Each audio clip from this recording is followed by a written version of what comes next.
My name is Josh Matlow, and I am running to be your mayor. Just back so we can get, yeah, cool, good, perfect. And I'm running to be your mayor because of a number of different reasons. First and foremost, I believe that we can do a lot better, and I believe that a better Toronto is possible. I've seen everything from safety to affordability to livability, meaning the services that we rely on, declined for too many years. And it didn't happen accidentally. Each decision was intentional. Decisions to starve our services of resources, of never being honest with each other about how we need to pay for things that we need. Rather than prioritizing reacting to our problems, I want to invest in proactively addressing our problems and fixing them. So in other words, instead of just putting Band-Aids on the patient, let's start healing. The violence on the TTC, for example, it doesn't begin on the TTC, it manifests there, but it doesn't begin there. It begins in our communities, it begins in our neighborhoods. It begins with people who either are dealing with trauma, mental health, racism, a lack of access to housing, poverty, kids who don't have real opportunities with respect to having access to safe spaces like youth hubs, trauma counseling, homework help, job opportunities, training, things that people need to have real alternatives in life to live a healthy and safe life. And that's why I'm not going to be putting more money toward the $1.16 billion police budget for the next 3 years. I'm stabilizing it so we can begin to meaningfully invest into safe and healthy communities, so that the violence is prevented in the first place wherever possible. On the TTC, for example, rather than having police officers who tell me, in fairness to rank and file officers, tell me this is not their job. They're not meant to be public health nurses. They're not meant to be youth workers. They're not mental health crisis responders. We need those experts there who are better able to work with transit control and identify individuals with potential violence and de-escalate the situation before it becomes a tragedy. This is not the hyperbolic Fox News type of debate. It's about efficacy. It's about how to do things well and how to help people and keep people safe. So it's a long-term investment, but it's also a more immediate and responsive way to deal with things well. Similarly, when it comes to housing and the homeless, we need to provide more opportunities and more options in our neighborhoods to ensure that whether you're young and you can no longer afford to live in this very neighborhood that you grew up in, never mind anywhere in the city these days, or if you're an older adult and you want to age in place, but you're house rich, but you're poor month to month because your pension isn't keeping up with inflation. And you'd like to be able to split up your house, for example, and have your kids live on one floor, somebody else on another floor, so you can remain in the neighborhood that you might have raised your family in. We need to provide options, and there's too many restrictions in the way of allowing people to have more housing options in our communities. It's also a better way to provide better services and parks and infrastructure when you have light density, when you have more options for people in different communities. And it also helps prevent the Greenbelt from being victim of Doug Ford's Stag and Doe parties, right? So when it comes to livability, when it comes to services, when we talk about anything from, trying to clear our snow competently, and that's a low bar in Toronto, to fixing the roads, to reversing the cuts to the TTC, which I'm committed to ensuring that people who need our help have 24-hour respites to go to all year round, all the time, rather than a council and a mayor that will close the doors when they're freezing outside. It's about ensuring that when we talk about allowing people to go to safe indoor spaces who are in our parks, rather than just beat them up and then see them end up in another park or under a bridge or in a laneway, that we ensure that they have genuinely safe indoor spaces, that our shelters have better capacity, that they're environments that people actually feel safe in rather than be told to feel safe in. and then ultimately ensure that we all understand that the best way to actually address homelessness is to make sure people have access to a home. That's why I've also moved forward with a plan called Public Build Toronto. The city has had a failure of a housing plan called Housing Now.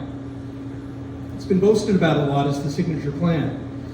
But the reality is, 6 years later, there isn't a single shovel in the ground. And the reality is that we are depending on the development industry to take the risk, to put the money up front, to build these things, and it's not going to happen. So I'm suggesting, I've been advocating for this for years at council, and council has not supported it, but as mayor, I'll be able to get it done. We're going to be building publicly on public properties, parking lots, other underutilized facilities, and we're going to be building rent geared to income, lower than market, and market rental that has rent control. And instead of the developer pocketing the profit, I'm going to be investing that money into building more housing on more sites. We need to get going on that. It is a priority. And while we do that, we need to better ensure, as I said earlier, that the services, infrastructure, and park spaces keep up with the growth that we are going to have in the city. We need to do this well. That's what complete communities are to me. Now, we have a climate crisis that we are not facing well enough because we have a wonderful plan called Transform TO, but without any dedicated funding. So every time the city announces what a wonderful plan we have, they're right. The problem is the wonderful plan won't actually happen if nobody pays for it. So I'm done with that. I've already announced that I'm going to be implementing a corporate parking lot levy.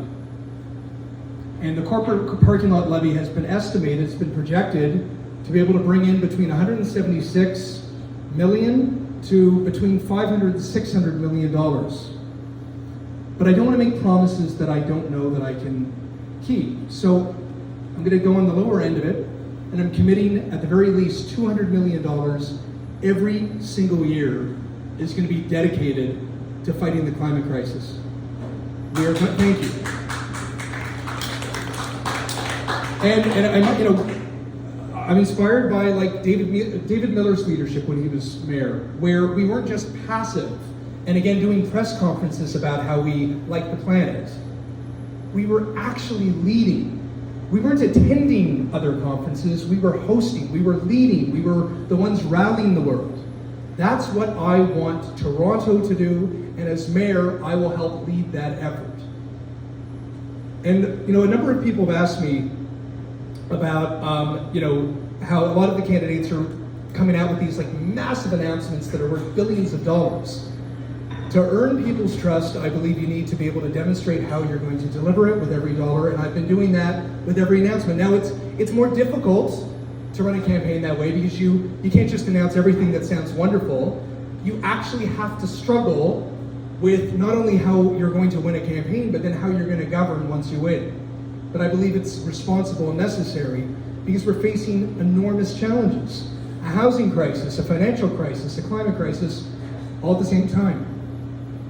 But I am going to be addressing everything from road safety to redesign and reconfigure our roads to make them genuinely safer, to opening up libraries on Sundays and opening up schools during the evenings, weekends, and holidays so that we can have programming for youth, for families, for seniors. Thank you.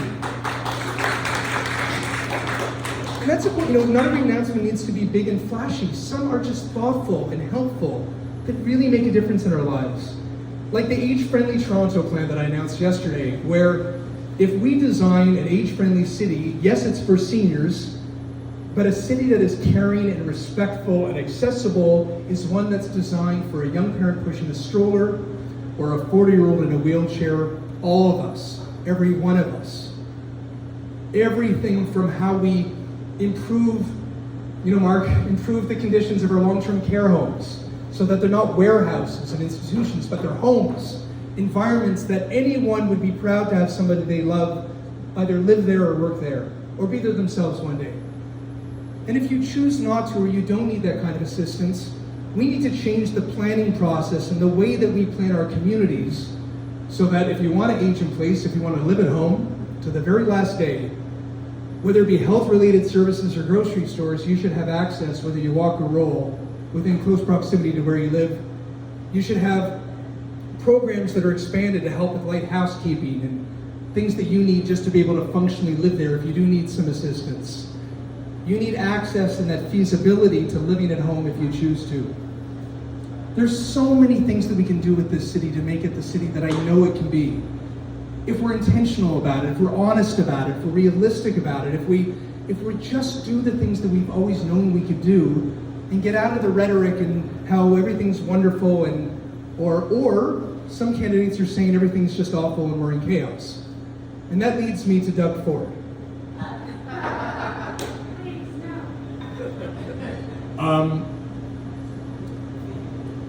I'm very concerned that Mark Saunders is going to essentially be an agent for Doug Ford. And I know that sounds hyperbolic, but if you actually see what he's saying, read what he's writing, and see what he's done, you know what I mean. Some people have asked me, how would I, given my track record, work with Doug Ford? So, if Doug Ford actually does something that is helpful to our city, then as an adult, my job is to sit down and resolve things and work with him and figure it out. I agree with that. But I'm no longer going to be, rushing over to Queen's Park like my predecessor would have and said, I'm going to go work with you. It's time for Doug Ford to demonstrate that he's got the behavior and the maturity to come and work with us. To actually demonstrate to us that he's there for Toronto. And when he sells off the Greenbelt to his friends, when he privatizes the waterfront for a giant private spa at Ontario Place, when he moves the Science Centre away from communities like Flemington Park and Thorncliffe Park, racialized, marginalized, lower-income communities whose kids rely on the Science Centre for educational opportunities, and so many people relying for jobs, then I'm going to take a stand. And again, if he comes back to us and wants to work with us to help us with operating costs for the TTC, for social housing, for our priorities, I will work with him. But if he keeps up the way he's been going, I'm not afraid to say in the election, I'm not afraid to say as mayor, I will actively campaign to remove him and replace his government with a government that cares about Toronto.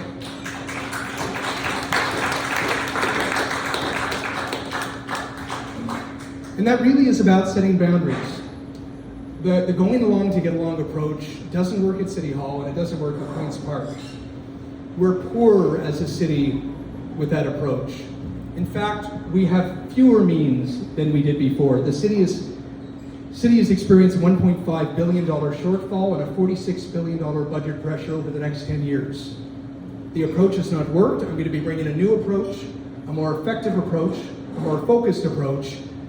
And I'll conclude by saying, I'm not interested in just being called a strong mayor, and I'm not interested in anti-democratic powers. I'm interested, as Tim alluded to, in building a strong Toronto. One that can actually move forward with better land use planning, one that can move forward with the revenue tools that we need to succeed, like cities have around the world. One that has the governance structure to actually be successful as a government, rather than a mere creature of the province. I'm focused on building Toronto, and I will use my currency with the mandate that I'll receive to focus on Toronto rather than myself. Because I'm not actually that excited about being mayor. I know that's a weird thing to say when you're running for mayor. But I'm excited about the work that we get to do. I've been frustrated for years that this hasn't happened. I'm clear about the plans that I'm putting forward. And I'm excited and energized about the idea of actually seeing that into reality. And that's why I'm running for mayor, and I hope that I can earn your support and your trust. Thank you.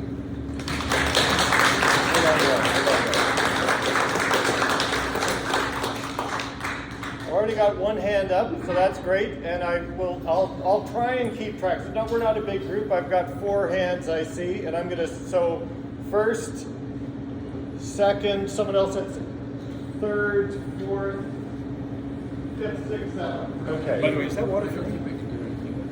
If not, we're gonna get, can you get some water for him? Yeah, for sure. Okay. Your question. Okay, bundle, of course. I have a loud voice anyway, but my name's Adela Gann, and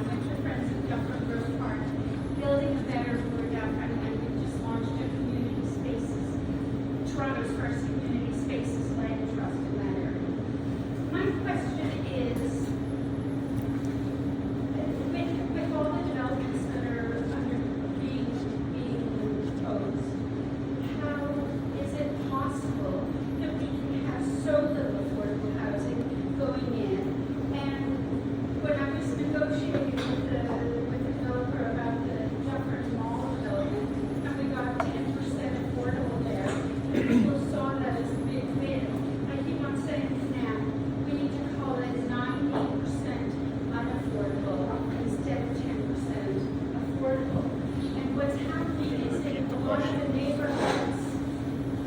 the neighborhoods, we have artists and musicians, which can't possibly manage the kind of rents. And this idea of 10% affordable is such bullshit. Yeah. And I want to know how can you manage that? So that's one question. Okay, we'll repeat the question, which is, with all the, if I can simplify, with all the development in Toronto, why do we have so little affordable? Oh wait, we have a second mic. Okay, so if Before you answer. yeah, please. And I understand that in downtown Toronto, a lot of, there are all sorts of, there's a 4%, we're allowed 4% of the development for community benefits, and a lot of areas in the GTA which aren't lucky enough to have residents associations will fight in their volunteer hours to get these kinds of amenities. How are we going to balance the injustices that are happening with the developers?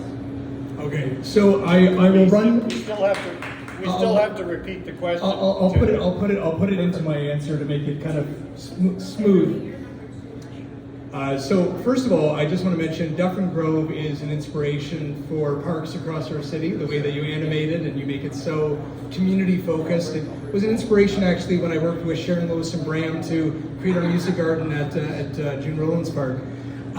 So the first question was, and I'm going to put it into a nutshell. Why is it, with all the growth that's been happening over so many years, why is it that only, in some cases, 10% of the new units are affordable in those buildings? So I'm going to try to put a TED talk on inclusionary zoning into a quick answer. So the city, and this is why Tim and I care so much about, and I know like eyes will roll when we talk about charter cities and governance reform, because anytime you talk about, hey everybody, let's rally for improved governance framework. It's like, great. Yeah, yay. But the reality is, the way the systems work affects the outcomes. So that's where the root of it is. And the city itself doesn't have the power to decide on how many units are going to be affordable. It has to go to Queen's Park and go, please, would you allow us the tool to put into our very, very limited toolbox to not just beg the industry, but tell the industry that we expect a certain percentage of the new units being built in whatever building is going to be affordable. So the government did respond to our requests. So we as a council did make those requests. It's called inclusionary zoning. But it was very limited in scope. So not only is it limited to roughly 5 to 10%, depending where, but where is also very limited. It's only near subway stations, very specific areas, not throughout the city. So that is the reason, that's kind of the very simple answer as to why those limitations exist. I believe that it should be expanded far more. In fact, I needed to really, go to town and convince the mayor to agree with me, and he did, in fairness to him, when they even cut out Eglinton West along Little Jamaica in their inclusionary zoning report that the city developed in response to the province's allowance, to allow us to do that. It's ridiculous. We want to not only incentivize the right growth, but the growth should be more and more affordable.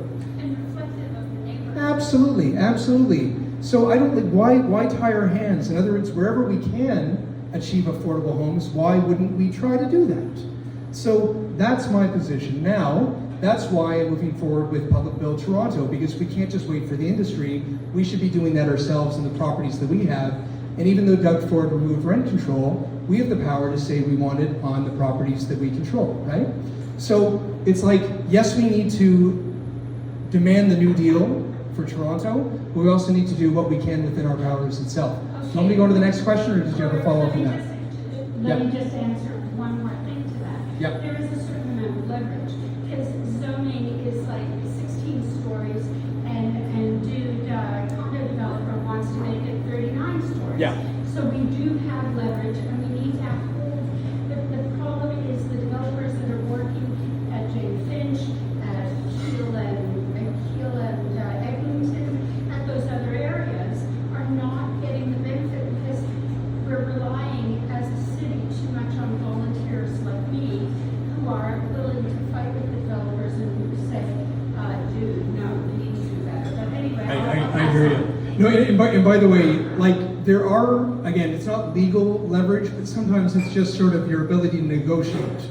So, like I've been successful in many cases where you negotiate in good faith and you can't arrive at getting a child care center or a new park or things that you need for the community.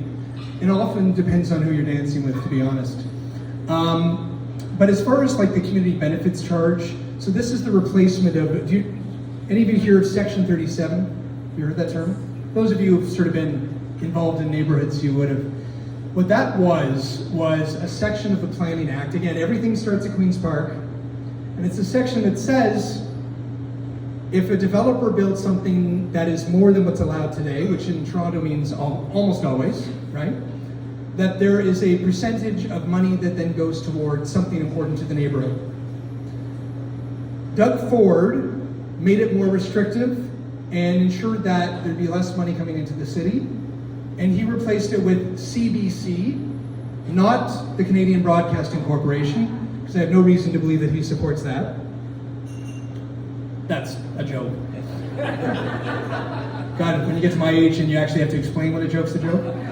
But it's called a community benefits charge. And the idea is that there's a straight 4% that goes toward everything we need. So you used to be able to actually have a little context. You used to be able to write in like, okay, we're gonna have a park and we're gonna have that percentage of affordable housing and we're gonna do a child care center and a seniors center, blah, blah, blah.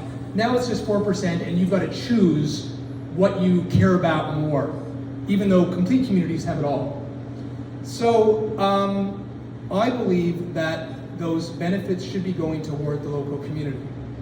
How we're going to figure out exactly how it's all divvied up and how that works, our city staff are still figuring that out because it's all new.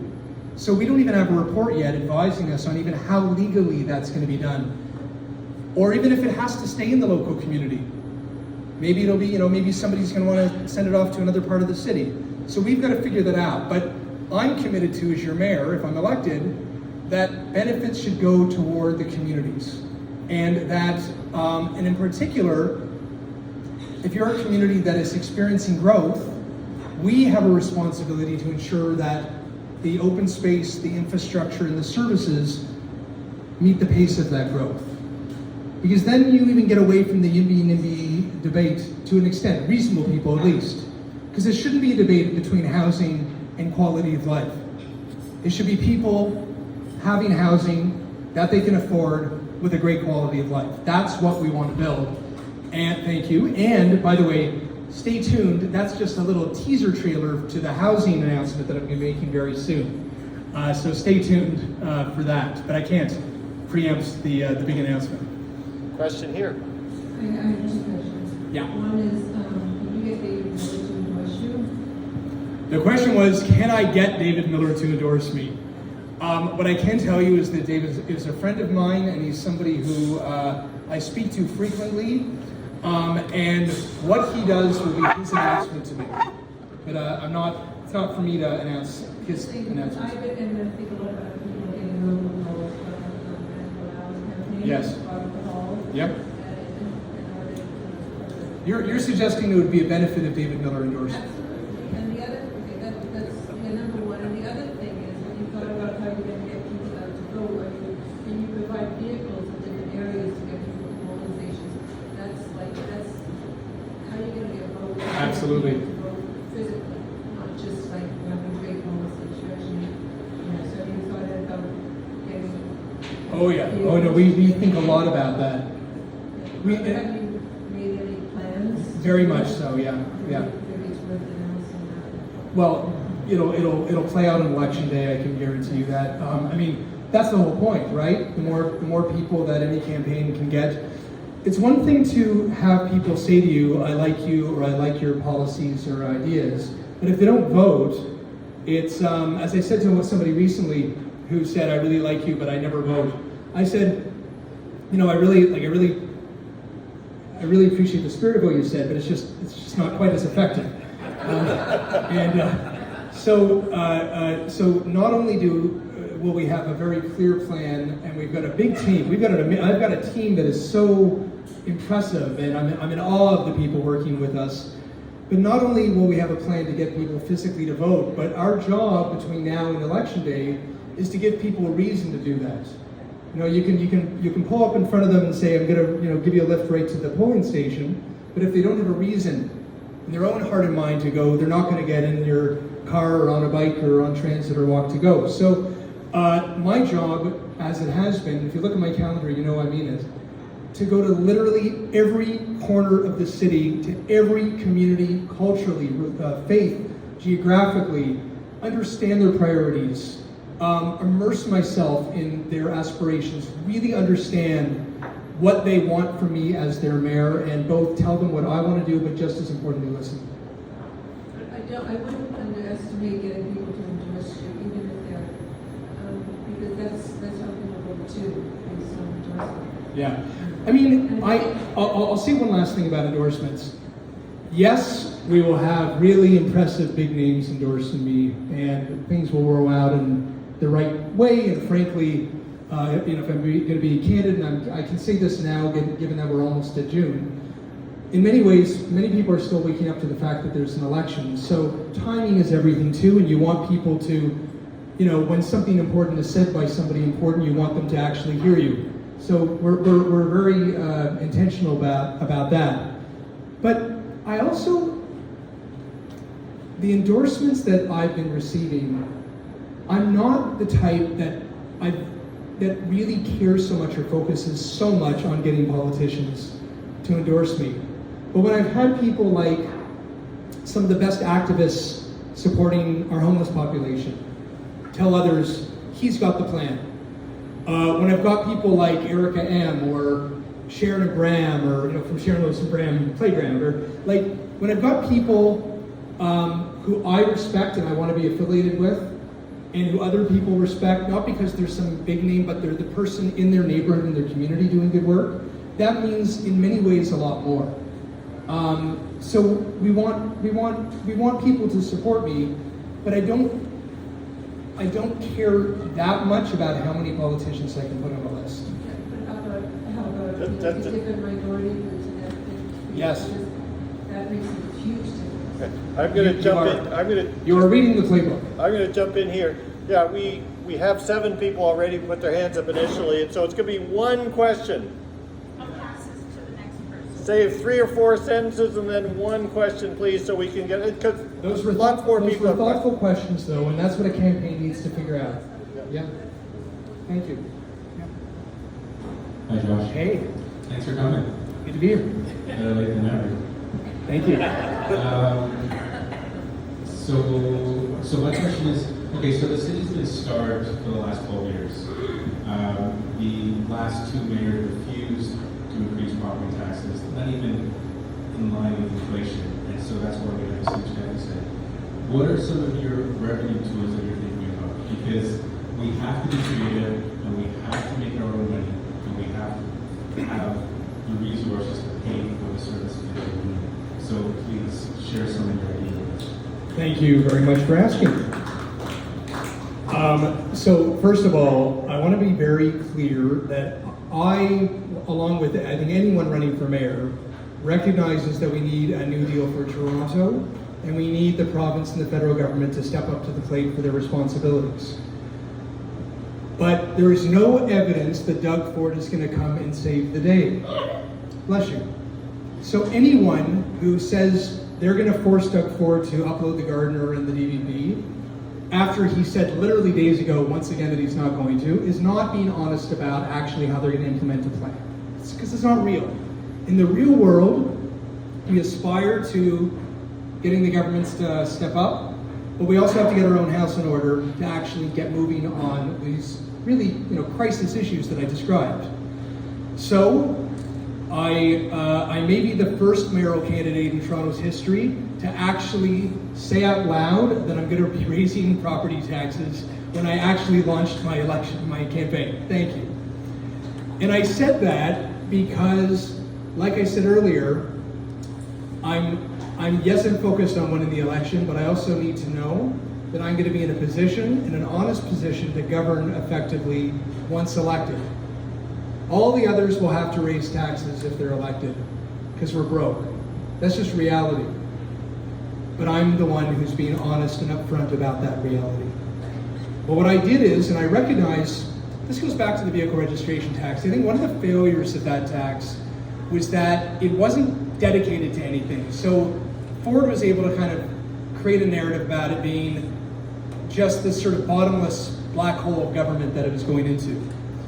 But if it had been dedicated to like improving transit or roads or something, I think it would have, more people would have been able to absorb it in that way. I mean, you know, intellectually. So everything that I've done is about connecting any revenue to improving our lives, because that really is what it's about. I mean, nobody enjoys raising taxes. That's not the point. But we do enjoy a livable city. That's what we enjoy. So 2% property tax hike, again, beyond what we've been doing, to even just get us moderately into the realm of beyond the cities that are at the lowest tier in Ontario, which we are today. What that means in reality is that we could raise $390 million over 5 years. That would get us ahead. But what that means to you, if you're a homeowner, is only $67 a year. What that means to you is $5.55 a month, a fraction of what you pay for Netflix. So, if you want your kids to get into a rec program, and you want the snow cleared, and you want the roads fixed, and you want the city to be a really wonderful, livable, safe city, isn't that a reasonable investment to make? It won't make you poor. It just means that together we're going to pool a few more dollars to make things work. That's what a city that works demands. I also mentioned what I have called the Climate Action Levy. Yes, it's a corporate parking lot levy.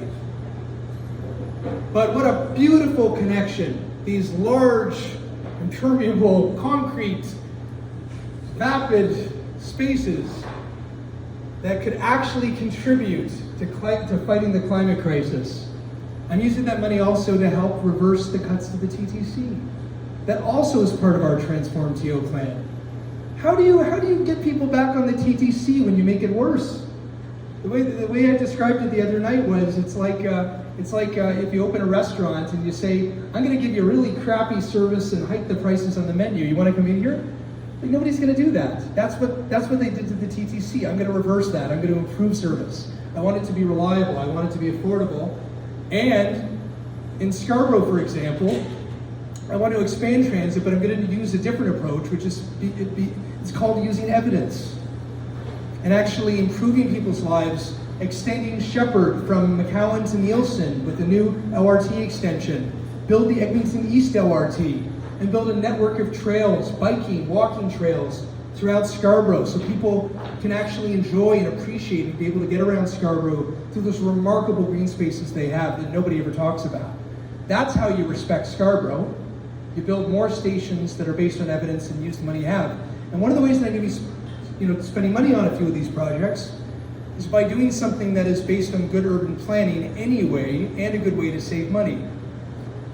I've also committed that I'm not going to be, when that small section of the Eastern Gardiner needs to come down, I'm not going to be rebuilding an elevated expressway. That's 1950s planning. We're going to put it on the ground the way that it was meant to be. We're going to save $568 million, and we're going to invest it into housing and transit and real priorities for Torontonians. Thank you. That's how you make decisions when you're being responsible, thoughtful, and fact-based, and that's what I'm going to do. Thank you. Bravo. Thank you. Thank you. And thank you for coming to the GTA Crew's birthday event at Friend's house, where we focused on the climate crisis. Thank you. Thank and you. I wanted to note, Closer. you were the only candidate in Monday's first mayoral debate who mentioned the Green Belt. So that's my question. What's the strategy for Toronto supporting greenbelt protection? So admittedly I've been busy, I haven't read everybody's plans, but I might be the only one who's actually announced a full greenbelt plan on my platform.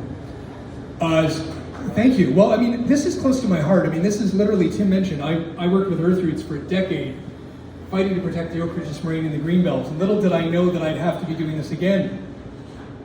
But I made an announcement about a plan that, the way that I kind of, I phrased it was, the greenbelt should be a gift for our kids, not a giveaway at a stag and doe.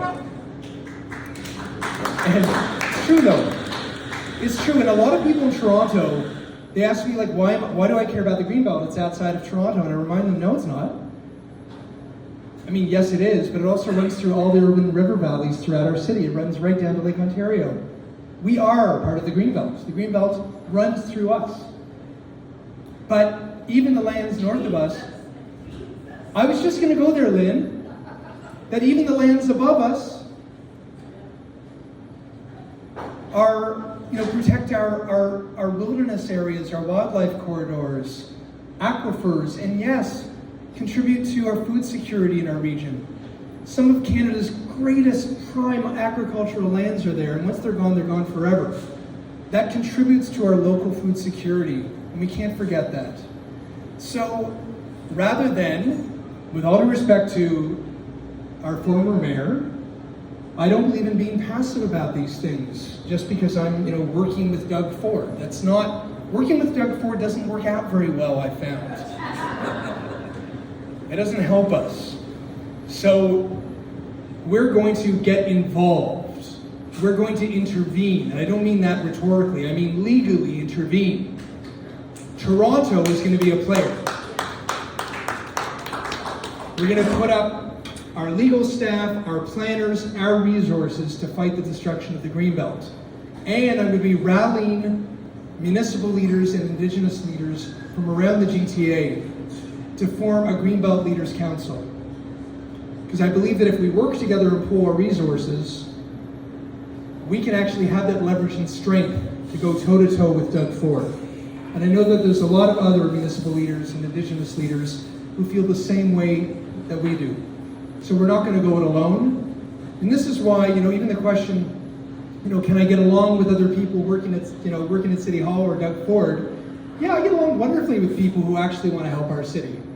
But I'm not going to go along with the Doug Ford agenda, just like I wasn't going to be playing on the team to get committee appointments at City Hall. When people do the right thing, we're going to rally together and work together and get them done. And when they do the wrong thing, we're going to stand up and we're going to challenge them, because that's what leadership is about. So in the Greenbelt, we're going to take a leadership role.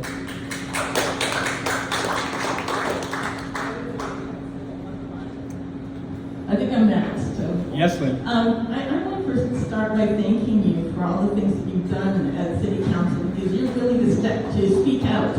I follow council, and you don't just back down because maybe the staff don't want to do something or whatever. You say around transit, you kept that speaking the truth about transit when other people want to keep it hidden, and there's a lot of corruption, there's a lot of very bad decisions. So your point about evidence-based decision making is really well taken. So thank you for that. That makes sense for our governance.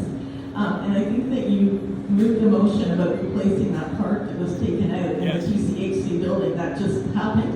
And that shows your humanity and compassion and care for people, which you described in your plans. So I want to just start by thanking you for that. And thank you. Yeah, you're a wise person, and you followed this for a long time, and you're willing to speak out. So that is really good. So following on the Greenbelt question, I want to bring up Ontario's energy future, because climate matters to me, and our climate plan, I put a lot of time, as you know, into the net zero by 2040 climate plan for Toronto, working on the climate advisory group and other roles on that. And now the province is putting gas plants on the grid, back on the grid. They just overruled Toronto's moratorium. We passed the moratorium. We don't want to have expansion of gas in Toronto. We can't achieve our targets if the province is expanding gas plants. So can you please comment on how we can fight back? And after we can determine our own energy future in Toronto, like what are the steps we can do to take climate on in our city? What are some kind of new ideas? Well, I mean, as you know, Lynn, within Transform TO, there really is like a really, as you know, like a really, really good roadmap to what we could do, and I say that conditionally because we have not been funding it well enough, what we could do to get to net zero by 2040, if we choose to, if we invest in it. And that's why the $200 million that I'm putting toward it is the first meaningful dedicated fund that's going to be annual every single year toward meeting those goals. But the reality is it's going to take billions to get there. So we're going to need to work with every sector of our society to actually get there. But we can focus on renewable, we can focus on solar, we can focus on incentivizing electric vehicles, for example. We can focus on even the way that we build to ensure that we have less reliance on natural gas and that we have less energy escaping and leaking out of our buildings. While we retrofit older towers, etc. There's so much that we can do, even the way that we design our city in general.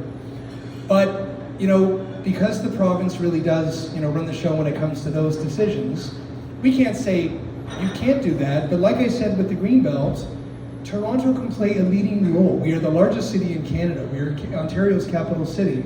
When we want to take a stand, I'm going to say something nice about John Tory. Shocked, but I am.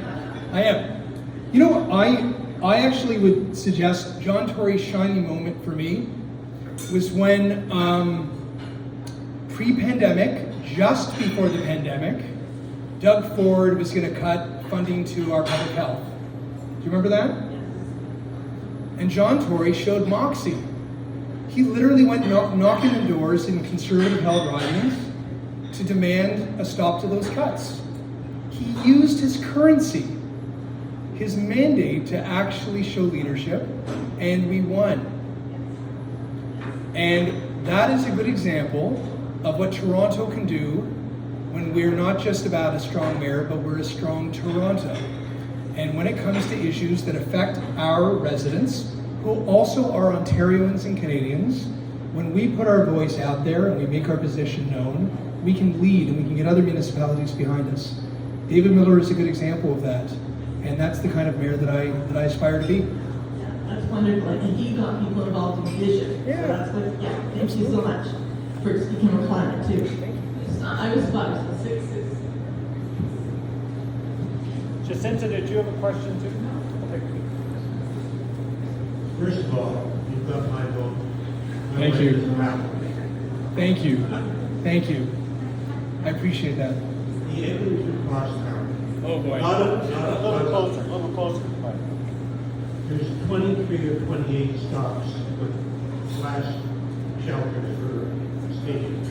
Was any thought ever given to building like 10-story public housing buildings over that plan? I'll repeat the question just to make sure you all heard it. You're referring to the Metrolinx Crosstown project along Eglinton. That's a loaded situation. But you asked specifically about what you refer to as the little glass boxes, meaning the stations that are being built, and why are they little glass boxes rather than having housing above them? And the answer is, I have no idea. It's absolutely ridiculous that it isn't. It's a provincial project. I would do it differently. And I believe that it should be done differently. Any station, especially built deliberately, to be the hub of a transit node, like even provincial policy says that private development should be bigger and higher near transit stations. Isn't it, hypocritical and ludicrous to actually have the station itself be a little glass box? I completely agree. I've been saying that over the past 10 years. So, if I may just add on, that's not the only debacle that we've seen out of this project. Everything from the way the stations were built, to the line itself, to the model that they used, the PPP, the P3 model, that was promised to be a model where the private sector would assume the risk for the public, both delays and cost overruns. What it's proven to do is the exact opposite. Delays, it was supposed to be built in 2020, and the costs have been going through the roof, and Metrolinx has spent more time getting sued successfully by their own contractors than they have been able to figure out how to get Yonge and Eglinton completed. It's absurd. So the answer is, I can't give you a good answer as to the logic of the decisions they've made, because I don't believe that they've been logical. They haven't been good decisions. What I hope there would be an opportunity to do in some rational engineering way is to build a buffer around those stations eventually, so that that space goes to good use. It's not a good use of land. Again, not that it's nearby a transit station, it is the transit station. You might add that in Japan, Yeah. the whole public transit system is financed by selling air rights to the station. Yeah. So, Technically possible. what, if I may, one last thing. I've been calling for, and I'm determined to do this, even if the province doesn't.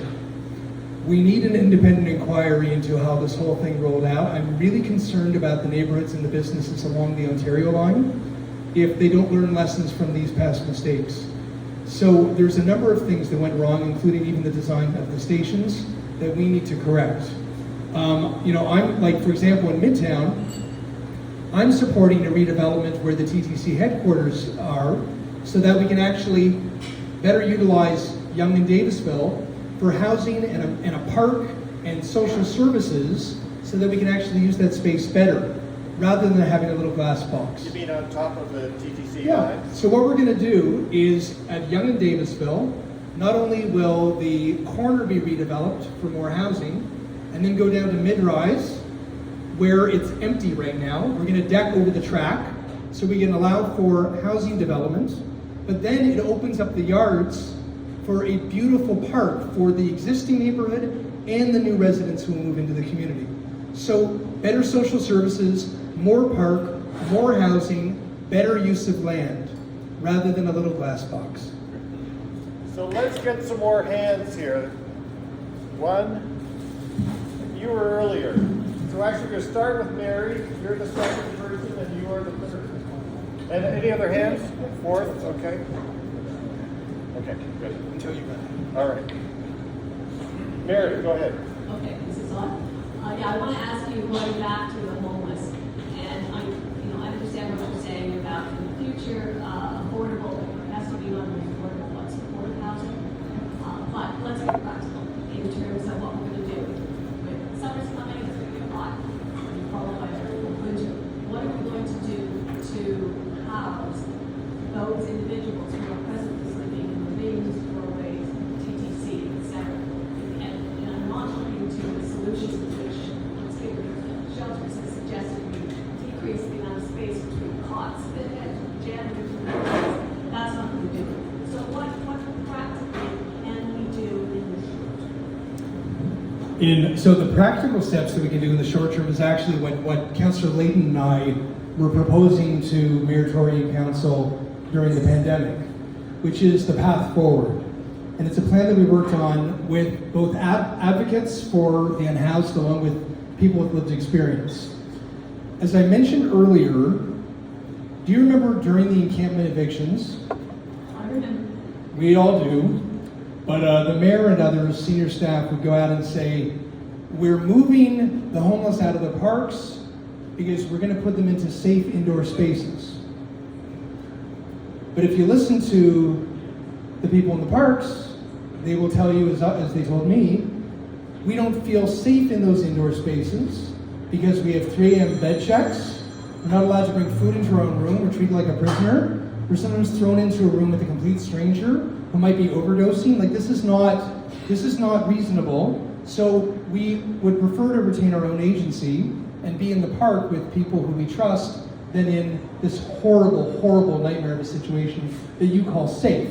So we need to immediately increase capacity and the environment in those shelters. Where are we going to get capacity?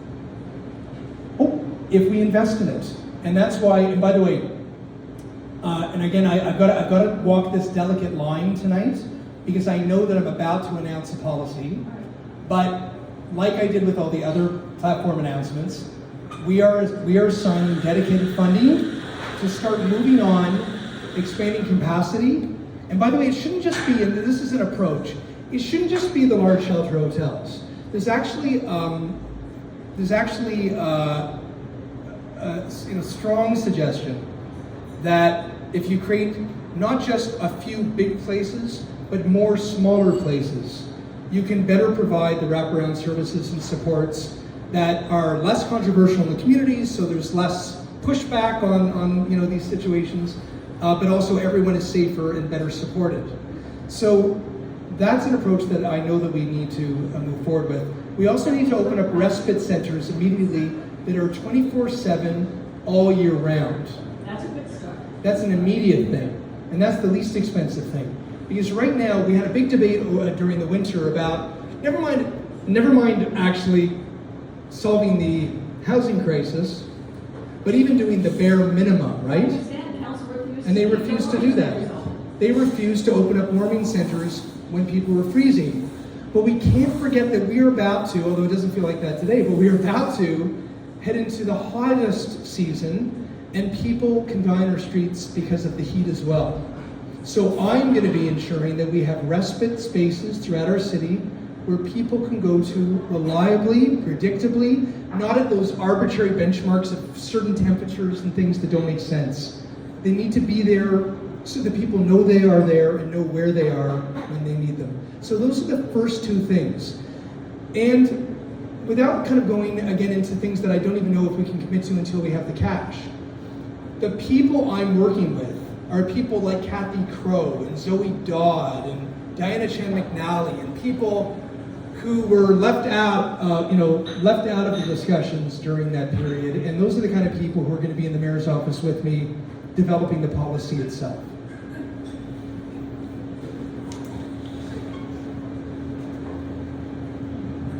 And by the way, just to connect the dots to what I announced about the TTC as well, I want to see more community response teams rather than police, not just on TTC, but in schools and in our neighborhoods, so that you actually have people who know how to provide the care and support to get people to where they need to get to, including safe indoor spaces. But then the way to have somebody accept going to that safe indoor space is if they are trusting that it's really safe.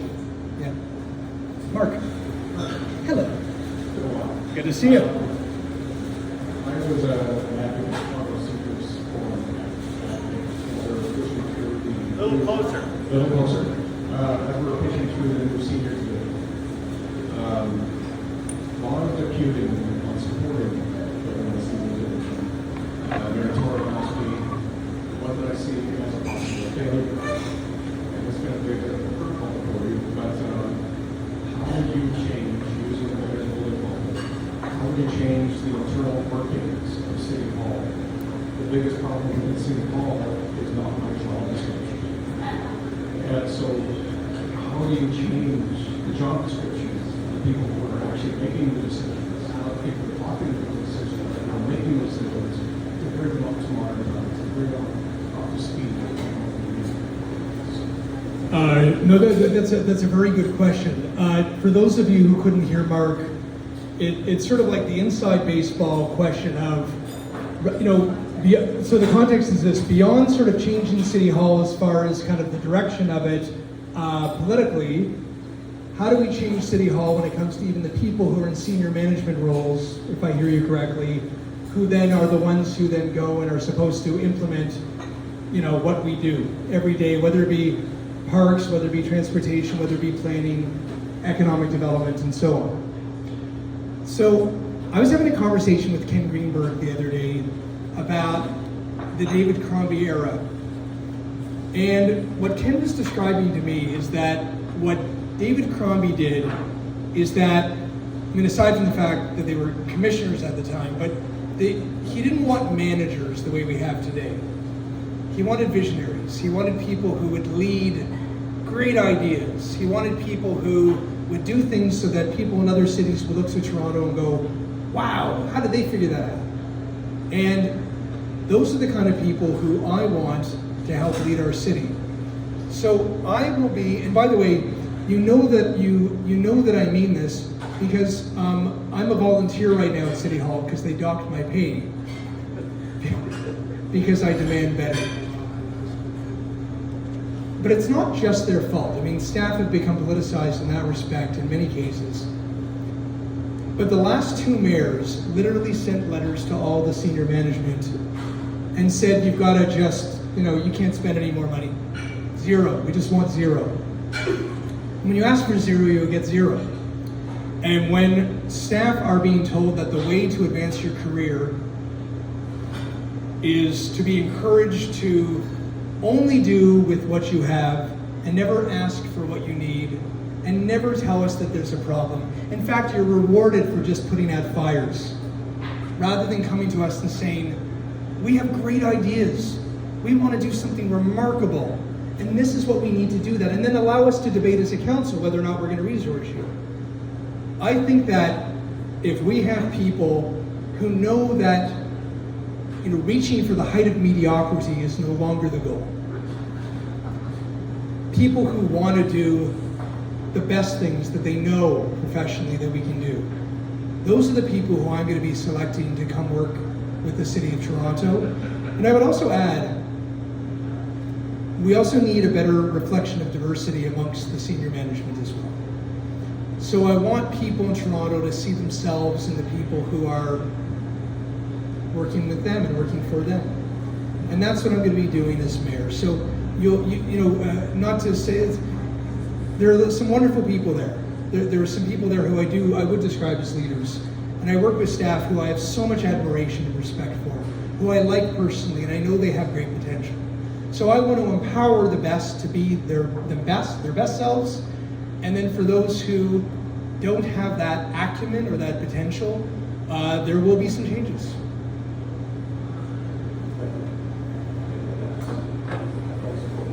Sorry, there was over here. And there was another hand I missed. Paul, okay. And then back to you. Hi, Josh. So I'm in the mental health field, so my question is going to be related to that, and it is related to supports for homeless, because we can provide housing for homeless. If we don't provide the mental health supports for them, the environment, the community supports for them, they will fail. There's so much evidence for this. And the other is if we don't integrate them into larger communities. And I have friends that say, I don't want them in my neighborhood, and that continues to be kind of, echoed throughout. So I guess I'm asking about mental health services, you're going to provide homes for homeless, and just the integration of them into the larger community. And I wonder how you do that. And I just want to say one other thing, because when you think about opening up schools, so I've long been an advocate for that we should have mental health services for kids in schools. Now I know that's not that provincial matter, but I wonder if in your vision of what you have in the school system, if you can envisage that as well, that we don't need mental health centers, which we pay a fortune for. If we just have them all available for kids in school, it would be far more advisable. Anyway, thanks. I agree with you. I mean, I've long been convinced that, there was support for having police in schools after the Jordan Manors tragedy. And there was a reason at that time, because there was a view at the time that it was important to build a more trusting relationship between the police and the communities. But what we've learned from that experience is that if we listen to the kids in the communities, is that often that led to more problems and more mistrust. And it didn't actually achieve the goal that it was meant to do. So I'm absolutely convinced that we would be better serving our kids rather than having a police officer there by having, whether it be mental health care workers, youth workers, people who can help kids who are going through trauma and crisis and going through a variety of mental health challenges to help them go down the path in life that they're meant to go and get the support that they need. And it shouldn't stop at schools.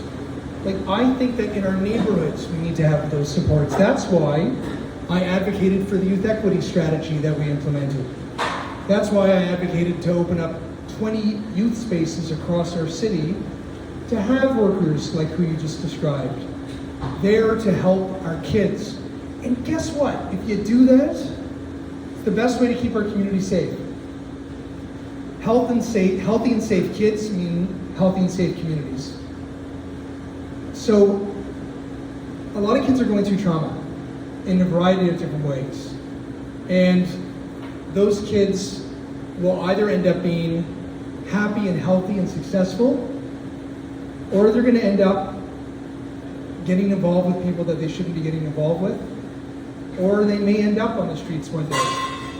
But I also want to remind us, and I say this, I think, almost importantly after I just said what I said, which is true, but I've also learned from people like Zoe Dodd and others that when we describe the homeless, I once thought that people who are homeless were all people who must have either an addiction or a mental health challenge.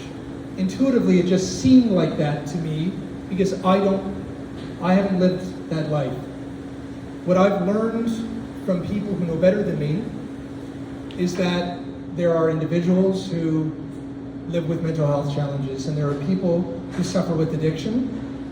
But the main reason that people are homeless is because they don't have homes.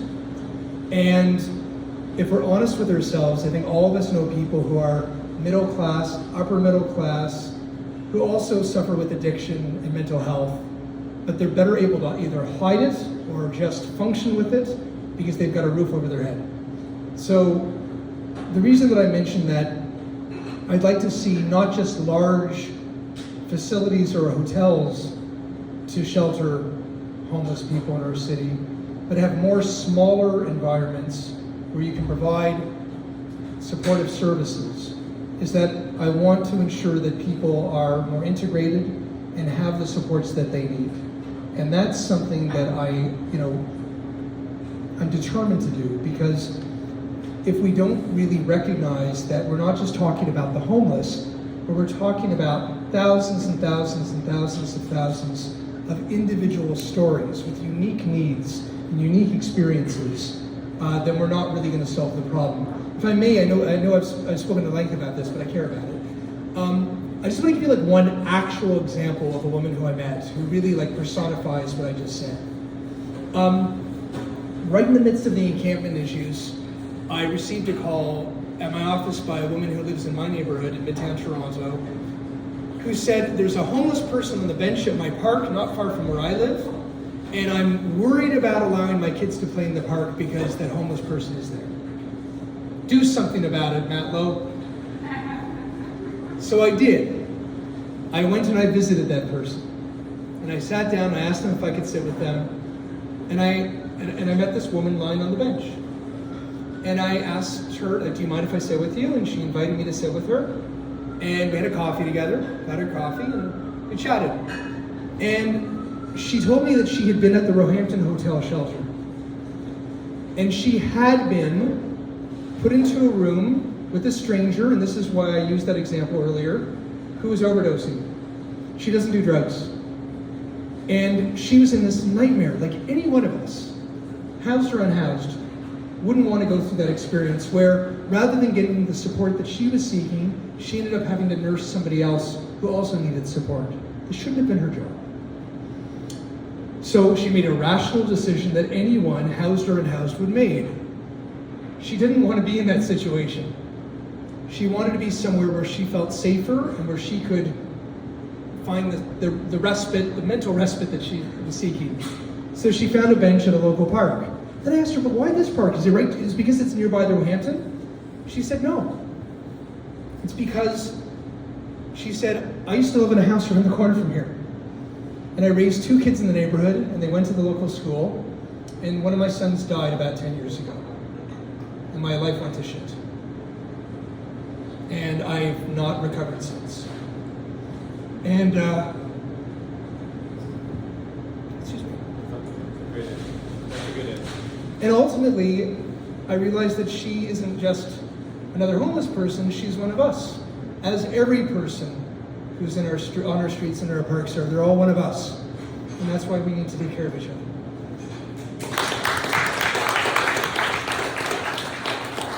I'm afraid this is the last question here because the restaurant has to close at 8 o'clock. We're closing the place. Paul, last question.